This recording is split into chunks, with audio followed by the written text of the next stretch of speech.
أعوذ بالله من الشيطان الرجيم بسم الله الرحمن الرحيم رب اشرح لي صدري ويسر لي أمري واحلل عقدة من لساني يفقهوا قولي. Dawat and Tabligh, the etiquette and deeds of path of Allah Ta'ala. Verses of Quran. Allah subhanahu wa ta'ala sent Musa and Harun alayhi salam for Dawat to Fir'aun and said to them, "Go, you and your brother, with my signs, and never be lethargic in remembering me. Go, both of you, to Fir'aun. He indeed has transgressed the bounds. And speak to him politely and gently, that perhaps he may accept the advice or may have fear of the punishment." They said, "O our Rabb, we indeed fear that he may hasten to harm us, or he may transgress excessively." He, Allah, said, "Fear not. Verily, I am with both of you. I will not be hearing and seeing," meaning thereby, I will guard you and put fear in the heart of Fir'aun, so you may convey my message fully. Surah Taha, chapter 20, verses 42 to 46. Allah subhanahu wa ta'ala said to his Prophet sallallahu alaihi wasallam, "And by the mercy of Allah, you dealt with them gently, and had you been stern and hard-hearted, they would have broken away from you. So overlook their faults and ask Allah's forgiveness for them, and consult them in the conduct of important affairs. Then, when you have resolved, put your trust in Allah. Certainly, Allah loves those who put their trust in Him." Ali Imran, chapter 3, verse 159. Allah subhanahu wa ta'ala said to his Prophet sallallahu alaihi wasallam, "Hold firmly to the habit of forgiveness and enjoin what is good.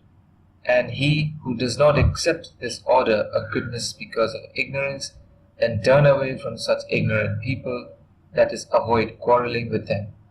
And if an incitement from the shaitan incites you, then seek refuge from Allah. Verily, He, Allah, is all hearer, all knower." Al-A'raf, chapter 7, verses 199 to 200. Allah subhanahu wa ta'ala said to his Prophet sallallahu alaihi wasallam, "And bear patiently with what they say, and leave their company with grace and dignity." Surah Muzammil, chapter 73, verse 10. Hadith of the Prophet sallallahu alaihi wasallam.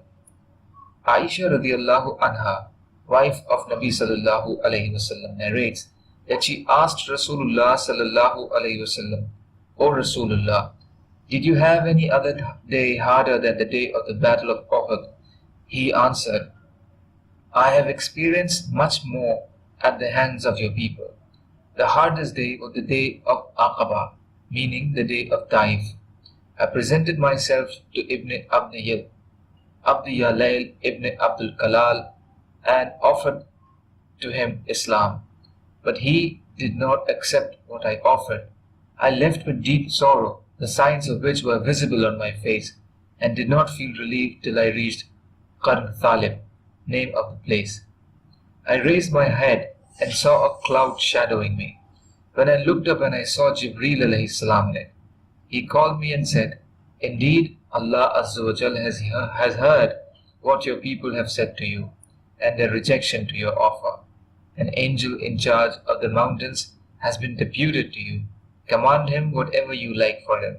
The angel of the mountains called and greeted me with salam and said, 'O Muhammad sallallahu alaihi wasallam, Allah has heard what your people have said to you, and I am the angel of the mountains, and your Rabb has sent me to you, so that I may carry out your orders. What do you want? If you like, may I join the two mountains on them?' Rasulullah sallallahu alaihi wasallam replied, 'No, but I do hope that Allah may bring forth from their progeny those who would worship Allah, the One, without ascribing anything as partners to Him." Muslim.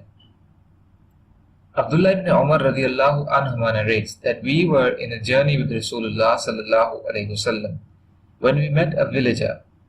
When he came closer, Nabi sallallahu alayhi wasallam asked him, "Where do you intend to go?" He said, "To my family." Rasulullah sallallahu alayhi wasallam said, "Should I tell you a good thing?" He asked, "What is that?" Rasulullah sallallahu alayhi wasallam said, "Testify, Ashhadu an la ilaha illallah wahdahu la sharika lahu wa anna Muhammadan abduhu wa rasuluhu."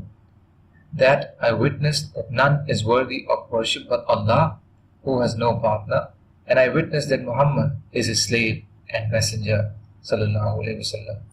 He said, "Who is witness to your saying?"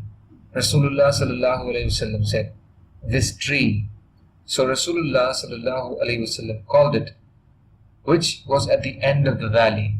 The tree came forward, tearing the earth, and stood before them. Rasulullah sallallahu alayhi wasallam ordered for its testimony thrice, and the tree testified whatever Rasulullah sallallahu alayhi wasallam had said, and then the tree returned to its place. The villager returned to his tribe, saying to Rasulullah sallallahu alayhi wasallam, "If my people follow me, I'll come back to you with all of them, or else I'll come back and live with you." Tabrani, Majma'ul Zawaid. Sahel ibn Sa'ab radiyallahu ta'ala anhu narrates that Rasulullah sallallahu alayhi wasallam said to Ali on the day of Khaybar, "Advance with contentment till you reach their camping place. Then invite them towards Islam and inform them of the rights of Allah that have been imposed upon them. I swear by Allah, if even a single person through your efforts is blessed with guidance, it is better for you than to have red camels." Muslim. No, Arabs consider red camels as one of the most valuable possessions. Subhanallah wa bihamdihi, subhanaka Allahumma wa bihamdika, ashhadu an la ilaha illa anta, astaghfiruka wa atubu ilayk. Subhanaka rabbil izzati amma yasifun, wa salamun alal mursaleen, walhamdulillahi rabbil alameen, wa rahmatika ya arhamar rahimin. La ilaha illallah Muhammadur Rasulullah.